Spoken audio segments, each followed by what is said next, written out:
Hey, welcome to Mark's Motivational Podcast. I really hope you're finding well this Tuesday. Today I've got a treat for you again. I'm joined by an author called Fiona Sherlock. She's very nicely agreed to come on the podcast and talk about her recent book. Um, it's a novel called The Motives of Murder. She's written in 8 weeks, so well done to her. So I hope you enjoy this podcast. Okay, I'll be talking to her in a moment. Thank you. So I'm joined today by Fiona Sherlock. You're very welcome along, Fiona. Hi Mark, I'm delighted to be here and have a chat with you. Yeah, you're very good. And congratulations on your new book. Thank you. 2020 has been a crazy year for all of us, but for me, it's actually been a great year. So I'm delighted that the book 12 Motives for Murder will be out now in less than a month. It's out on the 10th of December. So it's up for pre-order on Audible and on Amazon. And then they will be bringing out the paperback next year. Yeah, so it's the sky's the limit now for you. Well, that's it. Like it's I kind of have to nip myself sometimes because like it's literally dreams come true sort of territory, you know. And I have a publishing deal with an Irish publisher for another book that's out in March. So it's you know, you spend so long writing, trying to see, will anybody take this? Will anybody like this? And it just makes it a totally different sort of process once you know that somebody is actually and there's an editor who has my name written on her calendar looking for this manuscript back. It just makes it all very real. So I'm totally so grateful and lucky and delighted. Absolutely. But I was just reading the press release there. God, it sounds like a brilliant book. I can't wait to get my hands on it myself. You know, it's really, really good. Well done. So can I just ask you, did you find it hard, like motivating yourself to write it when you done it yourself? I know you've done it over 8 weeks. So how did you manage that yourself? I honestly think that people are like, if they can't help themselves only to be a writer. So I've always written. And I think, so I studied journalism after school and English in Trinity. And I worked in PR and journalism for a while. I said to myself, if you want to be a writer, you have to sit down on your bum and actually write. So I was about 7 or 8 years ago, I sat down, and that was an exercise in discipline, because it's as much about any sort of like talent as it is about sitting down at 9 o'clock in the morning and starting work. So that was kind of my initial motivation, was like, I thought that I wanted to be a writer, and I knew I had to write to actually work out.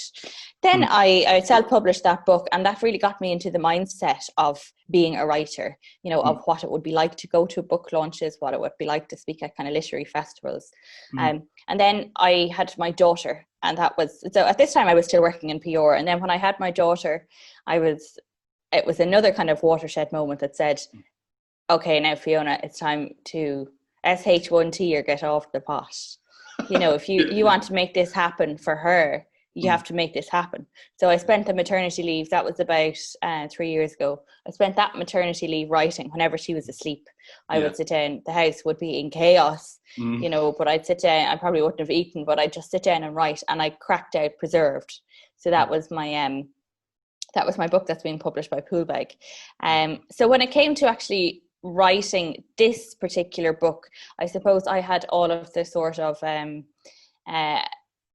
kind of hard work in the setting up of the habits done. So, you know, I was used to, like, I got my head around the discipline side of it. The challenge this time around was, obviously I had a newborn baby. So as much as we think newborn babies sleep all the time, they do, but they like to be cuddled a lot. And so I never quite figured out how to type and hold him for like a prolonged period of time, or kind of like nurse and hold him. But anyway, we got there. So I actually think that this, like the writing of this book, really was a kind of a culmination of all the sorts of things that I've been doing over the last 10 years. So, you know, trying to get the mindset right, the sort of action focus of, like, you have to do something if you want change. Like, I would be a big believer in I suppose self-help, but everything from like the 4 agreements to kind of more out there things like Transurfing by Vadim Zealand, Mm. Abraham Hicks. So I spend a lot of time with kind of working with kind of mental energy as Yeah. well to kind of like plan for the future. So I didn't find it difficult to finally answer the question, the most long-winded answer. No. I didn't find it difficult to motivate myself to write this book, because I had no choice. It was literally like the chance of my life, of my dreams coming true, to be published by a major British publisher. Wow. So yeah, it was just going through the motions, really. Yeah. Yeah, congratulations. That's great. And congratulations on your newborn baby as well. I hope he's getting some sleep there as well. Yeah, he's settled in. He'll be 6 months now, just around the time that Yeah. the book is published. Oh, So wow. he's pushing out those stretches overnight. You'll be able to Um, read some of the words of it soon. oh, I hope so. Yeah. But no, well done. And did you kind of like, did you structure, like, what way did you structure the book? Like I've written my book myself there this year, and like would you, like, what I found is you kind of give yourself a bit of a prize, an incentive for finishing a chapter, let's say. Did you use any of them kind of things yourself? Did you find that useful? Absolutely. And I had a very brutal word count. So there's kind of a natural structure to the book, because it is basically a detective interviewing 12 suspects. So Yeah. each episode is an interview with a suspect, Wow. in 12 motives for murder. So that kind of gave a natural sort of structure to it. My target was 3,000 words a day. So and that was me writing like 4 days a week. So if I hit the target, then I would, because obviously the baby was so small, and we were in pretty much lockdown, there wasn't a huge amount I could reward myself with, Yeah. apart from like a Toblerone, Yeah. or really nice cup of tea and a cake. Yeah. And it's not the healthiest of things, but in the grand scheme of life and kind of moderation, I kind of accepted that. Yeah, very good, very good. Yeah, no, well done. And what I was going to say to you as well was, that's not your first book. You've done a book previous to that as well, have you? You've done what was the other book called? Yeah, so my first novel I self-published is called Dark Green. It's set in the Troubles, in the north, and it's about a young girl who kind of goes on a bit of a family history and gets involved in some tricky situations. So I launched that at the Hinterland Festival in 2018, and yeah, it seemed to do well. And then I've brought out a few collections of poetry as well, with funding from the Meath County Council Arts Office and Creative Ireland. So last year I brought out Inside and Out, which was a collection of poems about motherhood and Brexit. Yeah. And how those things, how the two did mix. Yeah. So then the two books I have coming out, Preserved isn't out until March, but I actually wrote it a few years ago. And that is about a really anachronist, sort of alcoholic antiques journalist, who's looking for a little bit of meaning in her life, and she finds the opportunity when they uncover a body in the bog. So I'm very excited about that one. And then 12 Motives for Murder, I'm really excited about that, because it's also with the audio book coming out, like it's really seeing a project come to life, when you're hearing a project come to life, when you actually hear actors going through the lines that I had written down on a board, somewhere in July. So that's very exciting. And then I suppose they've structured it. My publisher is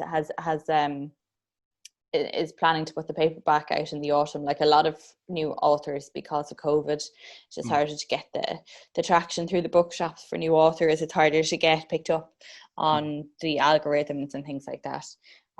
So if anybody's listening and they like the sounds of like a classic Agatha Christie Poirot style murder mystery, where they can kind of be the detective and listen to the interviews, sitting in on the interviews, I'd love a pre-order on Audible or on Amazon. Yeah. Would really be a big help.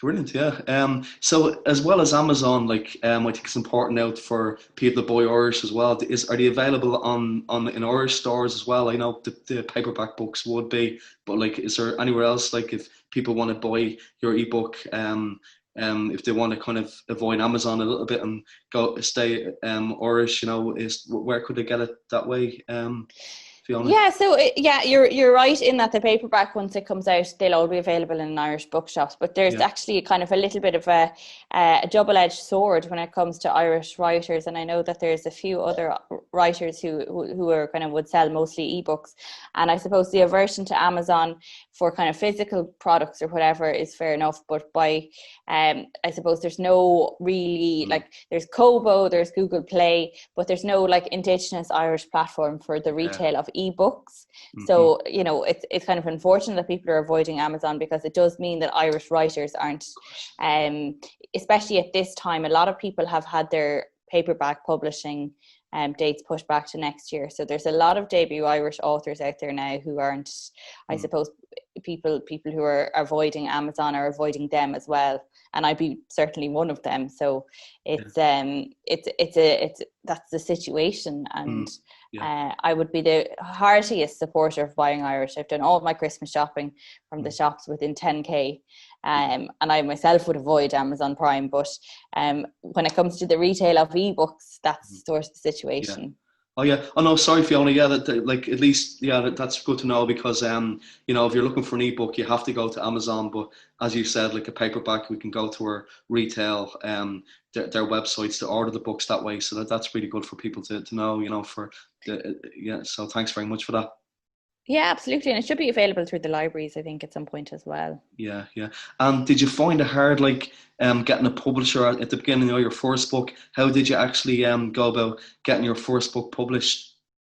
Oh, it did take a long time to get published. The Yeah. first book eventually I self-published because Mm. I just wanted to get it out there. Well done. It didn't sell a huge volume, but I got some good critical sort of commentary, which is really valuable. But I think the biggest part about self-publishing is that it really shifted my mindset, because I sat in front of, you know, a crowd of people at a literary fair, and read from it, and that really shifted the gears in my head.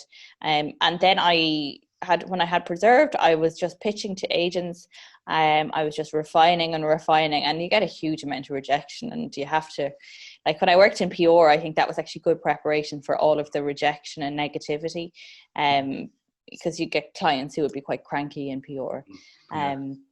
And then eventually I got lucky, and I got my agent through, they were hosting an open day in Dublin, and I had like scarlet fever. I had a fever of like 40 degree 40 Celsius. I had raging fever, but I'd been accepted, you know, I had submitted ahead of time, and I'd sent in, this is before the days where like a fever would make you really a persona non grata. I just looked a bit unfortunate and sweaty. And out of that, I got signed with my agent, Lena Langley, and that was in January 2019. It took a whole other year to get my first book deal with Poolbeg in Ireland, when my agent was kind of pitching out, and that was this January. And then I signed the second book deal with Hodder Studios in London in June. So 2020 is kind of, it's all come together, but like, you know, Malcolm Gladwell says, you know, about the 10,000 hours. Yeah. I think I kind of have clocked up a lot of the 10,000 hours. Luckily, actually, because working in PR and journalism, you know, I might be writing press releases and annual reports, but you're still putting copy on a paper, you know. So I think that was great preparation. And I remember many times I would be, when I was working in Heenahan PR, I would, you know, have produced a press release or some documentation, and I'd be running it by my boss, and he'd have the red marker out and going through it with the fine tooth comb, and it was such a really big learning curve. So I will forever be grateful to Nigel Heenahan for all of that coaching. And we used to fall out over whether to write out the letters 11 or 12, because it was just a style thing. But every time I write out the letter 11 or 12, I always think of Nigel. Yeah. So. Yeah, but no, that's great, because and how is your first book doing? Has it sold really well? Is it going well for you, Fiona? Yeah, so the first one was sold a couple of hundred copies, and then I started to work on my murder mystery game shop. So Okay. I've been writing murder mystery games. So these are like printable games that people can. They sound brilliant. That sounds brilliant. Yeah, so they used to play murder mystery. So I have all sorts of themes, from like classic at the castle, magical in outer space. You must be fond of it. You must be fond of the murder mystery weekend. So you must like that we've been to a few of them. Yeah, but this is sort of how people can kind of host their own. And, Yeah, very good. pre-COVID, people would throw a party like for their, maybe for a special occasion or a dinner party. But during COVID, things have actually really taken off because people are looking for something to do over Zoom. That's a little bit unusual, a little bit of an escape. So, you can take a break from being Mark, and you could be, Ludwig van Beethoven or whatever, whatever you want. Or be Coco Chanel, and that kind of escapism has kind of worked well. So the murder mystery games are really flying, to be honest. And now a lot of workplace. Yeah, so you can get them on my Etsy shop. My Etsy shop is bespoke-murder-mystery.com. But if you go to FionaSherlock.com, you'll find all of the links to all of the different projects. I can put that down in my show notes. I can put that on my show notes for you there to advertise that for you. Great, thank you. Yeah, no problem. And the mystery games are getting very popular now for workplaces who are having no Christmas party, who want to get people together. But like, who wants to sit in front of a Zoom call? I know, but this seems to be kind of a fun way to kind of engage with people, especially when everyone's out of the office for months at a time. And, you mightn't just want to say, how are you to somebody, but you might be able to tell from their form if they're all right or if they need a bit of an extra hand. So, so if anyone's planning their Christmas party, take a look. Very good, Fiona. I must check it out myself and say to the guys in work, that's great, because because it's really about thinking outside the box now for stuff, isn't it? Like it's so like if you're interested in music, like a lot of people are going online now for gigs and all that kind of stuff, aren't they? Like I think probably it's the same for everybody, amazing, all of the innovation that's happening. Yeah. I think it's just really showing us what we're made of. Everyone's thinking outside the box, coming up with really creative concepts, looking to see where they can A, make a few bob, B, have a bit of a laugh, trying to get life to kind of continue on, because we are in like crazy times and it's unprecedented, and it's just wonderful to see people, doing what they can and being creative. I think it's amazing. Every day I'm more blown away by somebody's food hampers or, cocktails delivered. Brilliant, yeah. But no, that's great. Yeah, that's great, because sorry, I've lost my train of thought there. I was gonna say that for anybody that's starting off, like say writing a book, like it's a great way to fill the days in now, isn't it? To be a writer or anything involved in anything creative. But like, could you kind of give anybody a little bit of advice of what way to structure a book, Fiona, if you don't mind? Just a little bit of what way to structure a book? I suppose if you're really starting out, it's about getting the words on the page and getting the word count up. And I'm not a huge plotter. Murder mysteries, you do have to plot quite a lot, but I would definitely be on the bare bones side of things, because sometimes I find it's too restrictive. So people will know, but you'll never know what sort of a writer you are unless you sit down with the discipline and clock up the word count. And Stephen King would say, write 1,000 words 6 days a week, and then you're a writer. So the first thing is, you can't get away from it. You have to get your words up, and you have to just get the words on the paper. And the second thing is that, like, you just have to if you want to be a writer, you have to just decide that you are a writer and identify as that. Like, you don't have to pass any you don't have to be published, you don't have to have any book deals, you don't have to have any sort of critical acclaim or anything like that. You are a writer because you've decided that you are a writer. And I think the importance of belief and mindset, and I think that's actually the number one thing there that we have to be aware of. So that's the second thing. And the third thing is, like, enjoy learning about the craft. Sometimes if you're not doing the work, you're not disciplined, then that can be kind of inhibiting thinking about how creative people work and, things like reading The Artist's Way. But if you're clocking up the word count, then you can really enjoy being a writer and, wear a tent if you want, or, cook up venison for breakfast. You can really do whatever you want. And you kind of, I suppose that's one thing I've really enjoyed, is the freedom of being a writer, is that And now that I have a few book deals on the go, people just don't think I'm nuts. But the freedom to do whatever you kind of really actually want to do, and then to reevaluate like how much of my life and my decisions am I living or making for other people, or what is kind of standard or conventional, and what is actually what I want, you know. So yeah, they're my top 3 tips: discipline, you know, the belief that you are a writer, and the third thing is really just to enjoy the kind of art. That's great advice. That's great advice. Thanks, Fiona. Because that book you just mentioned there, The Artist's Way, is a really, really good book. I actually bought that a couple of years ago. It's amazing, even for anybody that's writes songs or any kind of thing. I'd really recommend get that. Would you?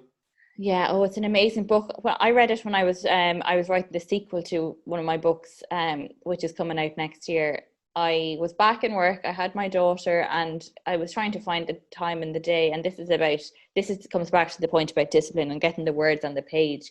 In that, like, I was working a full-time job. I had a baby. I had to find some time to write. I had to, because otherwise, what else was I doing? So I used to get up at 4 or 5, and I'd crack out, you know, a couple of 1,000 words at that point. And that was that was sort of like my long, dark night of the soul, because it was really like, I was there in the dark and the cold, everyone else in bed, and I just thought it was me and the work, you know. So I found The Artist's Way, you know, in the way that she speaks about kind of setting up your rituals and your routine. That kind of goes back to being to that point there I made about enjoying being an artist. That I always thought I was a night owl, and it's just because I was in college and drank late. I've since realised actually I'm an early bird, and I much prefer to get up early, and that sacred sort of zone in the morning is amazing. Yeah, they said that's a very good thing to do that, right? Because even the morning pages are very good. She mentioned them books where you write the 3 full-scap pages, whatever's in your mind, I'll put it on the page. And even when you can't think of anything, you say, I can't think of anything right now. I just thought that was very, very good. Yeah. That's it. And that's the same when it comes to actually getting the words on the page for writing. There's days where I sit down and what I write is total rubbish, but it's writing, you know, and it's the routine, and it's important. Yeah, no, that's really good. No, I really appreciate you coming on today, and the best of luck with your new book as well, Fiona. Thanks a million, Mark. Thanks so much for having me on. And best of luck to you. It's a great idea. I think that when we hear other people's stories, I think it can be a real motivating factor. I might just ask you 3 questions I kind of ask most of the guests that come on, if that's okay. So the first thing is, being a writer, what would your favorite book be, or author be? Your favorite? Do you have a favorite? In terms of motivation. So in terms of motivation, my favorite book is Reality Transurfing by Vadim Zeland. It's sort of an out there concept about how we live in a multiverse universe, and that you can just select the sort of lifeline that you want to be on. So I honestly think that book changed my life and put me onto this timeline. So that's my top read there. I also love Happy Pockets Full of Money. I think that's a really good idea, or a really great read in terms of like how to get your head around monetizing your passion. Oh, very good. That's I must check them books out. Thanks very much for that. Great for the listeners as well. And your next thing, do you have a favorite band or musician or artist yourself? Yeah, I'm a Smiths fan. I'm a big Smiths fan. I actually quoted a Smiths song in my I do a column in the Sunday Independent every so often. So I got to quote the Smiths in a song about how the young people today aren't how they've lost a lot to COVID, and that was really a life goal to quote the Smiths. Smiths, Nirvana, Pink Floyd, but I like all sorts of music, from like classical music to like Alice in Chains and everything in between. There's some great artists to look at there. Like I love do you like Guns N' Roses? I was meant to go. I was meant to go to see them in Marley Park this year, but because of COVID, a lot of them things have been suspended. It's cat, isn't it? You wonder when would we ever get to go to a concert again. No. Did you have any planned yourself to go to before this I was meant to go to the Pixies in July. Oh right, yeah. In the Ivory Gardens. So they've been postponed till next July, but sure, who knows, even if we'll be there then. But I heard that's a good venue, that, isn't it? It's a lovely garden, or it's a lovely venue, and so is Trinity, because they're small venues. You're in town. It's handy to get in and out. That's the thing with Marley Park. You know, it's very awkward. You could be walking to Stillorgan before you're even anywhere near getting home. I know, yeah. So, yeah. Yeah, and just one other thing, if you could kind of say anybody to motivate people, would you what message would you give people yourself, Fiona? Would you give anybody any advice? If you had to give people advice, what would you say to them? That self-belief is the most important thing. You can do something if you believe you can. And I said Einstein, who said, whether you believe you can or you can't. Actually, don't quote me on that, because I think it might be Benjamin Franklin. But whether you believe you can or you can't, you're right. Very good. I love that. That's brilliant. Yeah, very good. I love that. I love that quote. Yeah, I'm not even sure exactly who said that myself. Yeah, but that's one to check out. I'll just Google it now, because who is that? Henry Ford, apparently. You can't even trust those quotes on the internet. It was Henry Ford, I think. Henry Ford, some people are saying, yeah. But that's like Alan and his marathons. Yeah. Like, I don't have the belief that I could run 7 marathons in 7 days. I actually don't have that belief, so I couldn't do it. Yeah, yeah. You know, whereas he does.